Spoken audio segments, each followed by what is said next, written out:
So hey everyone welcome back to my channel. ಎಲ್ಲರೂ ಹೇಗಿದ್ದೀರಾ? I hope ಎಲ್ಲರೂ ಚೆನ್ನಾಗಿದ್ದೀರಾ.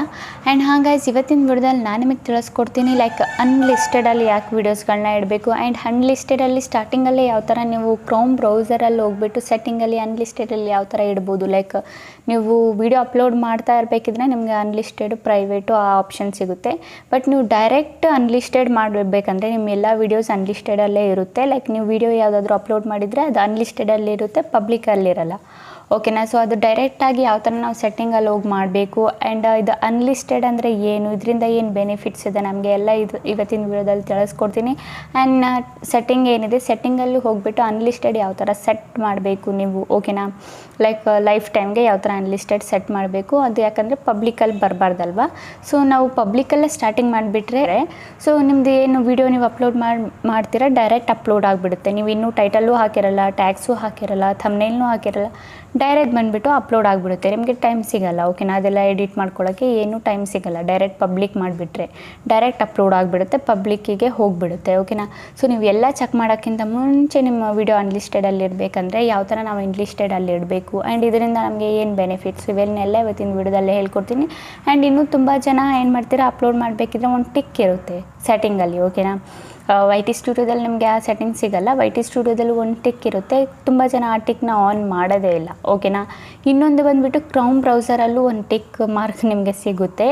ಅದೂ ಒಂದೊಂದು ಸಲ ಆನ್ ಇರುತ್ತೆ, ಒಂದೊಂದು ಸಲ ಆನ್ ಇರೋಲ್ಲ. ಬೈ ಚಾನ್ಸ್ ಆನ್ ಇದ್ದರೆ ಅದನ್ನು ಹಂಗೆ ಇರೋಕ್ಬೇಡಿ, ಆನ್ ಇಲ್ಲ ಅಂದರೆ ಆನ್ನ ಮಾಡ್ಕೋಬೇಕು. ಇದರಿಂದ ಏನು ಬೆನಿಫಿಟ್ಸ್ ಎಲ್ಲ ಸಿಗುತ್ತೆ ಎಲ್ಲನೂ ತಿಳಿಸ್ಕೊಡ್ತೀನಿ ಇವತ್ತಿನ ವೀಡಿಯೋದಲ್ಲಿ.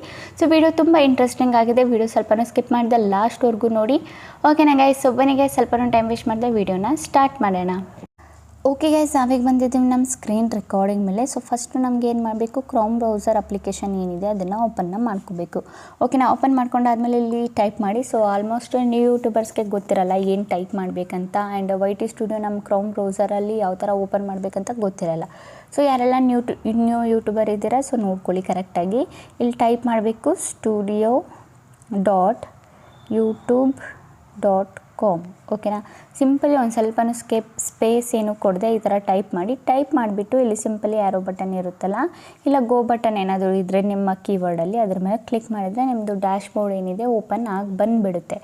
ಓಕೆನಾ? ಬೈ ಚಾನ್ಸ್ ತುಂಬ ಜನ 2-3 ಇಮೇಲ್ ಇಟ್ಕೊಂಡಿರ್ತೀರ, ಅವ್ರಿಗೆ ಗೊತ್ತಾಗಲ್ಲ ಯಾವ ಥರ ನಮ್ಮ ಚಾನೆಲ್ನ ಓಪನ್ ಮಾಡಬೇಕಂತ. ಓಕೆನಾ? ಬೈ ಚಾನ್ಸ್ ನಿಮ್ದು 2-3 ಇಮೇಲ್ ಇದ್ದರೆ ಸಿಂಪಲ್ಲಿ ಇಲ್ಲಿ ಒಂದು ಆಪ್ಷನ್ ಕಾಣಿಸ್ತಿದೆಯಲ್ಲ, ಇದ್ರ ಮೇಲೆ ಕ್ಲಿಕ್ ಮಾಡಿ. ಇದ್ರ ಮೇಲೆ ಕ್ಲಿಕ್ ಮಾಡಿದರೆ ನಿಮ್ಗೊಂದು ಆಪ್ಷನ್ ಕಾಣಿಸ್ತಿರ್ಬೇಕು. ನಾನು ಝೂಮ್ ಮಾಡ್ತಿದ್ದೀನಿ. ಇಲ್ಲಿ ನಿಮಗೆ ಒಂದು ಆಪ್ಷನ್ ಕಾಣಿಸ್ತಿದೆಯಲ್ಲ, ಸ್ವಿಚ್ ಅಕೌಂಟ್ ಆಪ್ಷನು. ಸಿಂಪಲಿ ಇದ್ರ ಮೇಲೆ ಕ್ಲಿಕ್ ಮಾಡಿದರೆ ನಿಮ್ಮದು ಯಾವ್ಯಾವ ಚಾನೆಲ್ದು ಇದಿದೆ ಅದೆಲ್ಲ ನಿಮ್ಗೆ ಈ ಥರ ಶೋ ಆಗುತ್ತೆ. ಸೊ ನೀವು ಯಾವ ಚಾನೆಲ್ ಮಾಡಿದ್ದೀರಾ, ಯಾವ ಚಾನೆಲ್ ಕ್ರೋಮ್ ಬ್ರೌಸರಲ್ಲಿ ಓಪನ್ ಮಾಡಬೇಕು ಅಂದ್ಕೊಂಡಿದ್ದೀರಾ ಅದನ್ನು ಓಪನ್ನ ಮಾಡ್ಕೋಬೋದು. ಓಕೆನಾ? ಸೊ ನಂದು ಆಲ್ರೆಡಿ ಇದಿದೆ. ಸೊ ಗೈಸ್, ಇಲ್ಲಿ ನೀವು ನೋಡ್ಬೋದು ನಮಗೆ ಅನ್ಲಿಸ್ಟೆಡಲ್ಲಿ ಫಸ್ಟ್ ಹಾಕಬೇಕಲ್ವ. ಸೊ ನಮಗೆ ಏನು ಮಾಡಬೇಕು, ಸೊ ಸಿಂಪಲಿ ನಿಮ್ಗೆ ಇಲ್ಲೊಂದು ಆಪ್ಷನ್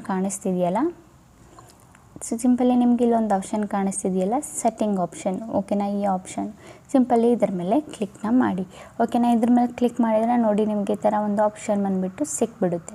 ಸೊ ಇಲ್ಲಿ ಬಂದುಬಿಟ್ಟು ನಿಮಗೆ ಚಾನೆಲ್ ಆಪ್ಷನ್ ಕಾಣಿಸ್ತಿದೆಯಾ, ಚಾನೆಲ್ ಆಪ್ಷನು ಇಲ್ಲ ಅಪ್ಲೋಡ್ ಡಿಫಾಲ್ಟ್ ಆಪ್ಷನ್ ಕಾಣಿಸ್ತಿದೆಯಲ್ಲ, ಸಿಂಪಲಿ ಇದ್ರ ಮೇಲೆ ಕ್ಲಿಕ್ನ ಮಾಡಿ. ಅಪ್ಲೋಡ್ ಡಿಫಾಲ್ಟ್ ಮೇಲೆ ಕ್ಲಿಕ್ ಮಾಡಿದರೆ ನಿಮಗೆ ಇಲ್ಲಿ ಒಂದು ಆಪ್ಷನ್ ಕಾಣಿಸ್ತಿದೆಯಾ, ವಿಸಿಬಿಲಿಟಿ. ಓಕೆನಾ? ಈ ವಿಸಿಬಿಲಿಟಿ ಆಪ್ಷನ್ ಮೇಲೆ ಕ್ಲಿಕ್ನ ಮಾಡಿ. ಈ ವಿಸಿಬಿಲಿಟಿ ಆಪ್ಷನ್ ಮೇಲೆ ಕ್ಲಿಕ್ ಮಾಡಿದರೆ ನೋಡಿ ನಿಮಗೆ ಇಲ್ಲಿ ಪಬ್ಲಿಕ್, ಪ್ರೈವೇಟು, ಅನ್ಲಿಸ್ಟೆಡ್ ಅಂತ 3 ಆಪ್ಷನ್ಗಳು ಸಿಗುತ್ತೆ. ಈ 3 ಆಪ್ಷನಲ್ಲಿ ನಿಮಗೆ ಯಾವುದನ್ನು ಸೆಲೆಕ್ಟ್ ಮಾಡಬೇಕು, ಅನ್ಲಿಸ್ಟೆಡ್. ಓಕೆನಾ? ಅನ್ಲಿಸ್ಟೆಡಲ್ಲಿ ಏನಕ್ಕೆ ಸೆಲೆಕ್ಟ್ ಮಾಡಬೇಕಂದ್ರೆ ಈಗ ನೀವು ವೀಡಿಯೋಸ್ಗಳೇನಾದರೂ ಅಪ್ಲೋಡ್ ಮಾಡಿದರೆ ಡೈರೆಕ್ಟ್ ಬಂದುಬಿಟ್ಟು ವೀಡಿಯೋಸ್ ಅಪ್ಲೋಡ್ ಆಗಿಬಿಡುತ್ತೆ. ಓಕೆನಾ? ಅದು ಪಬ್ಲಿಕಲ್ಲಿರುತ್ತೆ, ಆಲ್ಮೋಸ್ಟ್ ಎಲ್ಲರದ್ದು ಪಬ್ಲಿಕಲ್ಲಿರುತ್ತೆ. ಸೊ ನೀವು ಪಬ್ಲಿಕ್ಕಿಂದ ತೆಗೆದು ಅನ್ಲಿಸ್ಟೆಡಲ್ಲಿ ಹಾಕಿ, ಪಬ್ಲಿಕ್ ಡೈರೆಕ್ಟ್ ಹಾಕೋಕ್ಕೆ ಹೋಗಬೇಡಿ. ಇದರಿಂದ ಏನು ನಿಮಗೆ ಲಾಸ್ ಆಗುತ್ತಂದರೆ, ನೀವು ಪಬ್ಲಿಕಲ್ಲಿಟ್ಟರೆ ನಿಮ್ಮದು ಬಂದುಬಿಟ್ಟು ನೀವು ಇನ್ನೂ ಟ್ಯಾಗ್ಸ್ ಹಾಕಿರಲ್ಲ, ಟೈಟಲ್ ಹಾಕಿರಲ್ಲ, ಡಿಸ್ಕ್ರಿಪ್ಷನ್ ಹಾಕಿರಲ್ಲ, ಇನ್ನೂ ಬರಿತಾ ಇರ್ತೀರ, ನಿಮ್ಮದು ವೀಡಿಯೋ ಏನಾಗ್ತಾ ಇರುತ್ತೆ, ಅಪ್ಲೋಡ್ ಆಗ್ತಾ ಇರುತ್ತೆ. ಸೊ ಏನಾಗುತ್ತೆ, ಡೈರೆಕ್ಟ್ ವೀಡಿಯೋ ಅಪ್ಲೋಡ್ 100% ಆಗಿದ್ದು ವೀಡಿಯೋ ಅಪ್ಲೋಡ್ ಆಗಿಬಿಡುತ್ತಲ್ಲ, ಆಗ ಬಂದುಬಿಟ್ಟು ಸ್ಟಾರ್ಟಿಂಗೇ ಇಂಪ್ರೆಷನ್ ಕಳಿಸ್ಬಿಡುತ್ತೆ ಯೂಟ್ಯೂಬು. ಸೊ ನಿಮ್ಮದು ಈ ಟ್ಯಾಗ್ಸು ಇರಲ್ಲ, ಟೈಟಲು ಇರಲ್ಲ, ಸರಿಯಾಗಿ ಥಂಬ್ನೇಲು ಇರಲ್ಲ ಅಂದರೆ ಆಡಿಯನ್ಸ್ ಬಂದುಬಿಟ್ಟು ಏನು ಮಾಡ್ತಾರೆ, ನಿಮ್ಮ ವಿಡಿಯೋ ಮೇಲೆ ಯಾರೂ ಕ್ಲಿಕ್ನ ಮಾಡಲ್ಲ, ಡೈರೆಕ್ಟ್ ಸ್ಕಿಪ್ ಮಾಡಿಬಿಟ್ಟು ಹೋಗಿಬಿಡ್ತಾರೆ. ಅದಕ್ಕೆ ನಾವು ಹೇಳೋದು ನಿಮಗೆ ಅನ್ಲಿಸ್ಟೆಡಲ್ಲಿ ಯಾವತ್ತೂ ನೀವು ವೀಡಿಯೋನ ಇಟ್ಟಿರಬೇಕು. ಅನ್ಲಿಸ್ಟೆಡಲ್ಲಿ ಇಟ್ಟರೆ ನಿಮ್ಮದು ವೀಡಿಯೋ ಏನಾಗುತ್ತೆ, ಇನ್ನೂ ಪಬ್ಲಿಕ್ ಆಗಿರಲ್ಲ. ನೀವು ಟೈಟಲ್, ಡಿಸ್ಕ್ರಿಪ್ಷನ್ ಎಲ್ಲ ಎಡಿಟ್ ಮಾಡಿ ಹಾಕಾದ್ಮೇಲೆ ಬೇಕಿದ್ದರೆ ನೀವು YT ಸ್ಟುಡಿಯೋದಲ್ಲಿ ನೀವು ಹೋಗಿಬಿಟ್ಟು ಅನ್ಲಿಸ್ಟೆಡಿಂದ ತೆಗೆದು ನಾನು ನಿಮಗೆ ತೋರಿಸ್ಬಿಡ್ತೀನಿ ಎಕ್ಸಾಂಪಲ್ಗೆ. ಓಕೆನಾ, YT ಸ್ಟುಡಿಯೋ ಅಪ್ಲಿಕೇಶನ್ ಇದೆ, ಓಪನ್ ಮಾಡಿ ತೋರಿಸ್ತೀನಿ. ಓಕೆನಾ. ಸೊ ಸಿಂಪಲಿ ಇಲ್ಲಿ ನಿಮ್ಮದು ವೀಡಿಯೋ ಇದೆ ಅಂದ್ಕೊಳ್ಳಿ, ಈ ವಿಡಿಯೋ ಅಪ್ಲೋಡ್ ಆಗಿದೆ ಅಂದ್ಕೊಳ್ಳಿ, ಅನ್ಲಿಸ್ಟೆಡಲ್ಲಿ ಇರುತ್ತೆ. ನಾನು ಆಲ್ರೆಡಿ ಅನ್ಲಿಸ್ಟೆಡಲ್ಲಿ ಹಾಕಿಟ್ಟಿದ್ದೀನಿ, ನಿಮಗೆ ತೋರಿಸ್ಬಿಡ್ತೀನಿ. ಓಕೆನಾ, ಯಾವ ವೀಡಿಯೋ ಅನ್ಲಿಸ್ಟೆಡ್. ಸೊ ನೋಡಿ, ನಾನು 2 ವೀಡಿಯೋ ಬಂದುಬಿಟ್ಟು ಅನ್ಲಿಸ್ಟೆಡಲ್ಲಿದೆ. ಇನ್ನೂ ನಾನು ಇದಕ್ಕೂ ಥಂಬ್ನೇಲ್ ಹಾಕಿಲ್ಲ, ಇನ್ನು ಟೈಟಲ್ ಬರೆದಿದ್ದೀನಿ ಅಷ್ಟೇ, ಥಂಬ್ನೇಲ್ ಹಾಕಿಲ್ಲ. ಓಕೆನಾ. ಸಿಂಪಲ್ಲಿ ನೀವೇನು ಮಾಡಿ, ಇದ್ರ ಮೇಲೆ ಕ್ಲಿಕ್ನ ಮಾಡಿ, ಕ್ಲಿಕ್ ಮಾಡಿಬಿಟ್ಟು ನಿಮಗೆ ಎಡಿಟ್ ಆಪ್ಷನ್ ಕಾಣಿಸ್ತಿದೆಯಲ್ಲ, ಇಲ್ಲಿ ಎಡಿಟ್ ಆಪ್ಷನ್ ಮೇಲೆ ಕ್ಲಿಕ್ನ ಮಾಡಿ. ಈ ಎಡಿಟ್ ಆಪ್ಷನ್ ಮೇಲೆ ಕ್ಲಿಕ್ ಮಾಡಿದರೆ ಇಲ್ಲಿ ನಿಮಗೆ ಒಂದು ಆಪ್ಷನ್ ಬಂದುಬಿಡುತ್ತೆ. ಯಾವ ಆಪ್ಷನು? ಅನ್ಲಿಸ್ಟೆಡ್ ಅಂತ. ಓಕೆನಾ. ಸೊ ವಿಸಿಬಿಲಿಟಿ ಆಪ್ಷನ್ ಇದೆಯಲ್ಲ, ಇದು ಅನ್ಲಿಸ್ಟೆಡಲ್ಲಿದೆ ನಂದು. ಓಕೆನಾ, ಅನ್ಲಿಸ್ಟೆಡಲ್ಲೇ ನೀವು ನೋಡ್ಬೋದು. ಸೊ ಸಿಂಪಲಿ ನೀವು ಓಪನ್ ಮಾಡಿಬಿಟ್ಟು ನಿಮ್ಮದು ಎಲ್ಲ ಎಡಿಟ್ ಎಲ್ಲ ಆದಮೇಲೆ, ಥಂಬ್ನೇಲ್ ಎಲ್ಲ ಮಾಡಾದಮೇಲೆ ನೀವೇನು ಮಾಡಿ, ಪಬ್ಲಿಕಲ್ಲಿ ಮಾಡಿಬಿಡಿ ವೀಡಿಯೋನ. ಓಕೆನಾ. ಬೇಕಿದ್ರೆ ನೀವು ಶೆಡ್ಯೂಲು ಮಾಡ್ಬೋದು. ಇಲ್ಲಿ ನಿಮ್ಗೊಂದು ಆಪ್ಷನ್ ಇರುತ್ತಲ್ಲ, ನೀವು ಯಾವ ಟೈಮಿಗೆ ನೀವು ವೀಡಿಯೋನ ಅಪ್ಲೋಡ್ ಮಾಡ್ತೀರಾ, ಸಿಂಪಲಿ ನೀವು ಶೆಡ್ಯೂಲ್ ಮೇಲೆ ಕ್ಲಿಕ್ನ ಮಾಡಿಬಿಟ್ಟು ಇಲ್ಲಿ ಟೈಮಿಂಗ್ಸ್ ಏನಿರುತ್ತೆ ಅದು ಟೈಮಿಂಗ್ಸು, ಡೇಟ್ ಎಲ್ಲ ಸೆಲೆಕ್ಟ್ ಮಾಡ್ಕೊಳ್ಳಿ. ಓಕೆ ಮೇಲೆ ಕ್ಲಿಕ್ ಮಾಡಿ. ಅದಾದಮೇಲೆ ಇಲ್ಲಿ ಟೈಮ್ ಕೇಳುತ್ತೆ, ಇಲ್ಲಿ ಟೈಮ್ ಮೇಲೆ ಕ್ಲಿಕ್ ಮಾಡಿಬಿಟ್ಟು ಸಿಂಪಲಿ ಓಕೆ ಮೇಲೆ ಕ್ಲಿಕ್ ಮಾಡಿಬಿಡಿ. ಇದೊಂದು ಆಪ್ಷನ್ ನಿಮಗೆ ಸಿಗುತ್ತೆ ವಿಸಿಬಿಲಿಟಿಯಲ್ಲಿ. ಓಕೆನಾ, ಗೊತ್ತಾಯ್ತಲ್ಲ ಏನಕ್ಕೆ ನಾವು ಅನ್ಲಿಸ್ಟೆಡಲ್ಲಿ ಇಡಬೇಕು, ಏನು ಬೆನಿಫಿಟ್ಸ್ ಇಲ್ಲ ನೀವು ಪಬ್ಲಿಕಲ್ಲಿ ಇಟ್ಟರೆ ಅಂತ ಗೊತ್ತಾಯ್ತಲ್ಲ. ಸೊ ಇದಾದಮೇಲೆ ಇನ್ನೊಂದು ಗೈಸ್ ನಿಮಗೆ ಹೇಳ್ತೀನಿ ನಾನು. ಸೊ ಈ ಸೆಟ್ಟಿಂಗ್ ಅನ್ಲಿಸ್ಟೆಡಲ್ಲೇ ಇಡಿ. ಸೊ ನಾನು ಸಿಂಪಲಿ ಅನ್ಲಿಸ್ಟೆಡಲ್ಲೇ ಇಟ್ಟಿದ್ದೀನಿ. ಓಕೆನಾ. ಇದು ಆದಮೇಲೆ ಗೈಸ್ ಇನ್ನೊಂದು ಏನಂದರೆ, ತುಂಬ ಜನ ವೀಡಿಯೋಸ್ನ ಅಪ್ಲೋಡ್ ಮಾಡ್ತೀರಾ, ನಾನು ಹೇಳಿದ್ನಲ್ಲ ಟಿಕ್ನ ಆನ್ ಮಾಡಲ್ಲ ಅಂತ. ಸಿಂಪಲ್ ಇಲ್ಲಿ ನಮ್ಮ ವೀಡಿಯೋನ ಇಲ್ಲಿ ಸೆಲೆಕ್ಟ್ ಮಾಡ್ಕೊಳ್ಳೋಣ. ಓಕೆನಾ. ಸಿಂಪಲ್ ಇಲ್ಲಿ 2ನೇ ಆಪ್ಷನ್ ಮೇಲೆ ಕ್ಲಿಕ್ ಮಾಡಿ. ಇಲ್ಲಿ ಆಪ್ಷನ್ ಕಾಣಿಸ್ತಿದ್ದಿಲ್ಲ ಕಂಟೆಂಟ್ ಮೇಲೆ, ಇಲ್ಲಿ ನೀವು ಯಾವುದಾದ್ರೂ ಒಂದು ವೀಡಿಯೋನ ಸೆಲೆಕ್ಟ್ ಮಾಡ್ಕೊಳ್ಳಿ. ಸಿಂಪಲಿ ನಾನಿಲ್ಲಿ ಅನ್ಲಿಸ್ಟೆಡಲ್ಲಿ ಹಾಕಿಟ್ಟಿದ್ದೀನಲ್ಲ, ಅದನ್ನೇ ಸೆಲೆಕ್ಟ್ ಮಾಡ್ಕೋತೀನಿ. ಓಕೆನಾ. ಅದನ್ನು ಸೆಲೆಕ್ಟ್ ಮಾಡಿಕೊಂಡು ಇಲ್ಲಿ ಕೆಳಗಡೆ ನೀವು ಸ್ಕ್ರಾಲ್ ಮಾಡಿದರೆ ನಿಮಗೊಂದು ಆಪ್ಷನ್ ಕಾಣುತ್ತೆ. ಓಕೆನಾ. ಯಾವ ಆಪ್ಷನು? Show more option. ಓಕೆನಾ. ಸೊ ಇಲ್ಲಿ ಕಾಣಿಸ್ತಿದ್ದಿಲ್ಲ ಶೋ ಮೋರು.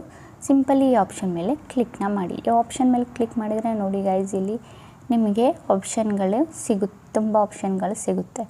ಓಕೆನಾ. ಸೊ ಇಲ್ಲಿ ಕೆಳಗೆ ಒಂದು ಸ್ವಲ್ಪ ನಾವು ಬಂದರೆ ಇಲ್ಲಿ ನೋಡಿ, ಇಲ್ಲಿ ಏನಂದರೆ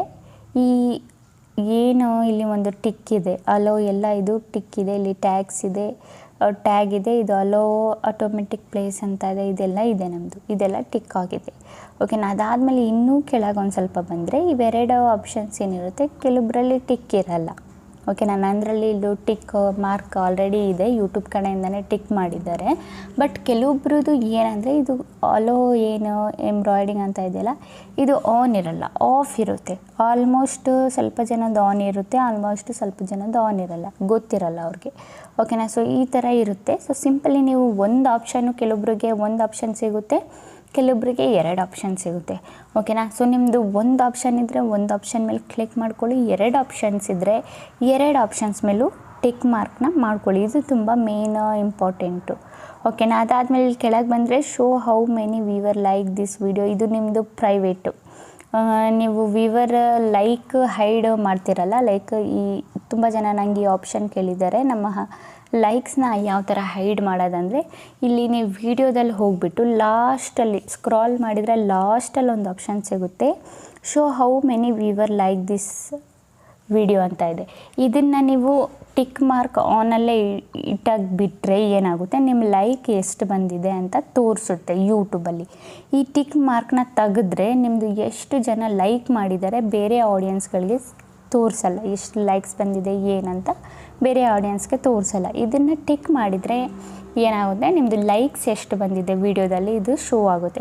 ಇದು ತುಂಬ ಜನ ಬಂದುಬಿಟ್ಟು ಶಾರ್ಟಲ್ಲಿ ಯೂಸ್ ಮಾಡ್ತಾರೆ, ಅವ್ರ ಲೈಕ್ಸ್ಗಳನ್ನ ಹೈಡ್ ಮಾಡ್ತಾರೆ, ಆ್ಯಂಡ್ ಲಾಂಗ್ ವೀಡಿಯೋದಲ್ಲೂ ಹೈಡ್ ಮಾಡ್ತಾರೆ. ಓಕೆನಾ. ಇದು ಹೈಡ್ ಮಾಡೋದ್ರಿಂದನೂ ನಿಮಗೆ ಒಂದು ಸ್ವಲ್ಪ ಬೆನಿಫಿಟ್ಸ್ ಇದೆ. ಹೈಡ್ ಮಾಡೋದ್ರಿಂದ ಸ್ವಲ್ಪ ಗೊತ್ತಾಗಲ್ಲ ಯಾರು ಎಷ್ಟು ಲೈಕ್ ಮಾಡಿದರೆ, ಎಷ್ಟು ಕಮ್ಮಿ ಲೈಕ್ಸ್ ಕೆಲವೊಬ್ರದ್ದು ಬರ್ತಾ ಇರುತ್ತೆ. ಸೊ ಕೆಲವೊಬ್ರು ಏನು ಮಾಡ್ತಾರೆ, ಕಮ್ಮಿ ಲೈಕ್ಸ್ ಇದೆಯಲ್ಲ ಅಂತ ಲೈಕೇ ಮಾಡಲ್ಲ. ಓಕೆನಾ. ಸೊ ಹೈಡ್ ಮಾಡಿದರೆ ನಿಮಗೆ ಬೆನಿಫಿಟ್ಸ್ ಏನಂದರೆ ಅವ್ರು ಲೈಕ್ ಮಾಡ್ತಾರೆ, ಲೈಕ್ ಮಾಡಿಬಿಟ್ಟು ಹೋಗ್ತಾರೆ. ಓಕೆನಾ. ಸೊ ಅವ್ರಿಗೆ ಲೈಕ್ಸ್ ಎಲ್ಲ ಶೂ ಆಗೋಲ್ಲ. ಇದೊಂದು. ಅದಾದಮೇಲೆ ಮೇಯ್ನ್ ಸೆಟ್ಟಿಂಗ್ ಬಂದುಬಿಟ್ಟು ಏನಂದರೆ ತುಂಬ ಜನ ಮಾಡಲ್ಲ. ಇದು ಬಂದುಬಿಟ್ಟು ನಿಮಗೆ ವೈ ಟಿ ಸ್ಟುಡಿಯೋದಲ್ಲೂ ಸಿಕ್ಬಿಡುತ್ತೆ. ಓಕೆನಾ. ಯಾವುದಂದರೆ ಇಲ್ಲಿ ನೀವು ನೋಡ್ತಾ ಇರ್ಬೋದು. ಯಾವುದು ಇದು, ಈ ಅಲ್ಟ್ರೇಡ್ ಕಾಂಟೆಂಟ್ ಎಸ್ ಆರ್ ನೋ. ಓಕೆನಾ. ಇದು ಕೊಡೋದೇ ಇಲ್ಲ ತುಂಬ ಜನ. ಅವ್ರದ್ದು ಅಲ್ಟ್ರೇಡ್ ಕಂಟೆಂಟ್ ಒರಿಜಿನಲ್ ಕಾಂಟೆಂಟ್ ಮಾಡಿದ್ರೂ ಅವರು ನೋ ಕೊಡಲ್ಲ. ಇಲ್ಲ ಅವರು ಏನಾದರೂ ಎ ಐ ವಿಡಿಯೋಸ್ ಏನಾದರೂ ಯೂಸ್ ಮಾಡ್ತಾಯಿದ್ರೆ ಎಸ್ ಅಂತ ಕೊಡಲ್ಲ. ನೋ ಅಂತಲೂ ಕೊಡಲ್ಲ, ಎಸ್ ಅಂತಲೂ ಕೊಡಲ್ಲ. ಇದರಿಂದನೂ ಕೂಡ ನಿಮ್ಮದು ಇಂಪ್ರೆಷನ್ಸು ಎಲ್ಲಿಗೆ ಕಳಿಸ್ಬೇಕಂತ ಯೂಟ್ಯೂಬಿಗೆ ಗೊತ್ತಾಗಲ್ಲ. ಓಕೆನಾ. ಲೈಕ್ ಎ ಐ ಆಡಿಯನ್ಸ್ ನೋಡ್ತಾ ಇದ್ದಾರೆ, ಅವ್ರ ಹತ್ರ ಕಳಿಸ್ಬೇಕಾ, ಇಲ್ಲ ನಾರ್ಮಲ್ ವೀಡಿಯೋಸ್ ನೋಡ್ತಾರಲ್ಲ ಅವ್ರ ಹತ್ರ ಕಳಿಸ್ಬೇಕಂತ ಗೊತ್ತಾಗಲ್ಲ. ತುಂಬ ಜನ ಬಂದುಬಿಟ್ಟು ಇದು ಎಸ್ಸು ಕೊಡಲ್ಲ, ನೋನು ಕೊಡಲ್ಲ. ಇದು ಮಾಡೋದು ದೊಡ್ಡ ತಪ್ಪು ನೀವು. ಓಕೆನಾ. ಇದು ಬಂದುಬಿಟ್ಟು ನೀವು ಕೊಡಬೇಕು. ನೀವು ನಾರ್ಮಲ್ ನಂತರ ವೀಡಿಯೋ ಮಾಡೋದಾದರೆ ಏನು ಎ ಐ ಯೂಸ್ ಮಾಡಿದೆ ನಾರ್ಮಲ್ ನಂತರ ವೀಡಿಯೋ ಮಾಡ್ತಿದ್ದೀರಾ ಅಂದರೆ ನೋ ಮೇಲೆ ಟಿಕ್ನ ಮಾಡಿ. ಓಕೆನಾ. ಇಲ್ಲ ನಾನು ಎ ಐ ಇದು ಯೂಸ್ ಮಾಡ್ತಾಯಿದ್ದೀನಿ ಅಂದರೆ ಸಿಂಪಲಿ ಎಸ್ ಮೇಲೆ ಕ್ಲಿಕ್ ಮಾಡಿ. ಓಕೆನಾ. ಇದು ತುಂಬ ಜನ ಆನ್ ಮಾಡಲ್ಲ. ಇಲ್ಲಿ ಯೂಟ್ಯೂಬಿಗೆ ಗೊತ್ತಾಗಬೇಕಲ್ಲ ನೀವು ಯಾವ ಟೈಪ್ ವೀಡಿಯೋ ಮಾಡ್ತಾಯಿದ್ದೀರಾ, ಎಲ್ಲಿಗೆ ನಾವು ಇಂಪ್ರೆಷನ್ಸ್ ಕಳಿಸ್ಬೇಕಂತ. ಸೊ ತುಂಬ ಜನ ಈ ಪ್ರಾಬ್ಲಮಿಂದನೂ ಏನಾಗುತ್ತೆ, ಅವ್ರದ್ದು ವ್ಯೂಸ್ ಬರ್ತಾ ಇರಲ್ಲ. ಓಕೆನಾ. ಸೊ ಇಲ್ಲೇ ಅವ್ರು ಮೆನ್ಷನ್ ಮಾಡಿದ್ದಾರೆ, make a real person to appear to say do something that did not say or do, altered footage or real event or place ಅಂತ ಇವರೇ ಮೆನ್ಷನ್ನ ಮಾಡಿದ್ದಾರೆ. ಓಕೆನಾ. ಪ್ಲೀಸ್ ಇದು ಎಸ್ ಆರ್ ನೋ ಅಲ್ಲಿ ಡಿಸ್ಕ್ರೈಬ್ ಮಾಡಿ, ನಿಮಗೆ ಗೊತ್ತಾಗಬೇಕು ಅಂತ ಇವರೇ ಬಂದುಬಿಟ್ಟು ಯೂಟ್ಯೂಬ್ ಅವರೇ ಮೆನ್ಷನ್ ಮಾಡಿದ್ದಾರೆ.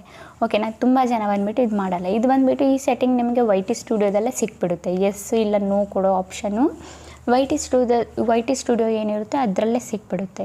ಓಕೆನಾ. ಸೊ ಮೇಕ್ ಶೋರ್ ನೀವು ಒರಿಜಿನಲ್ ವೀಡಿಯೋ ಏನಾದರೂ ಮಾಡ್ತಾಯಿದ್ರೆ ಎ ಐ ಬಳಸದೆ ನೋ ಅಂತ ಕೊಡಿ. ಎ ಐ ಏನಾದರೂ ಫೋಟೋಜು ಇಲ್ಲ ವಾಯ್ಸು ಇಲ್ಲ ನೀವು ಏನೇ ಎ ಐಯಿಂದ ಯೂಸ್ ಮಾಡ್ತಾಯಿದ್ರೆ ಎಸ್ ಅಂತ ಕೊಡಿ. ಆಗ ಯೂಟ್ಯೂಬ್ಗೆ ಒಂದು ಐಡಿಯಾ ಸಿಕ್ಬಿಡುತ್ತೆ ಎಲ್ಲಿ ಇಂಪ್ರೆಷನ್ಸ್ ಕಳಿಸ್ಬೇಕಂತ. ಆಗ ನಿಮ್ಮ ಇಂಪ್ರೆಷನ್ಸು ಇನ್ನೂ ಜಾಸ್ತಿ ಹೋಗುತ್ತೆ. ಆ ಕರೆಕ್ಟ್ ಆಡಿಯನ್ಸ್ ಹತ್ರ ನಿಮ್ಮ ಇಂಪ್ರೆಷನ್ಸು ಹೋಗುತ್ತೆ. ಗೊತ್ತಾಯ್ತಲ್ಲ ಗೈಸ್, ಡೌಟ್ ಎಲ್ಲ ಕ್ಲಿಯರ್ ಆಯ್ತಲ್ವಾ. ಸೊ ಅಂತೂ ನಿಮ್ಗೆ ಏನಾದರೂ ಡೌಟ್ಸ್ ಇದ್ದರೆ ನನಗೆ ನೀವು ಬಂದುಬಿಟ್ಟು ಕಮೆಂಟಲ್ಲಿ ಕೇಳ್ಬೋದು, ನಾನು ನಿಮಗೆ ಹೇಳ್ಕೊಡ್ತೀನಿ ಇನ್ನೂ ಡೀಟೇಲ್ಸ್ ಆಗಿ. ಓಕೆನಾ ಗೈಸ್.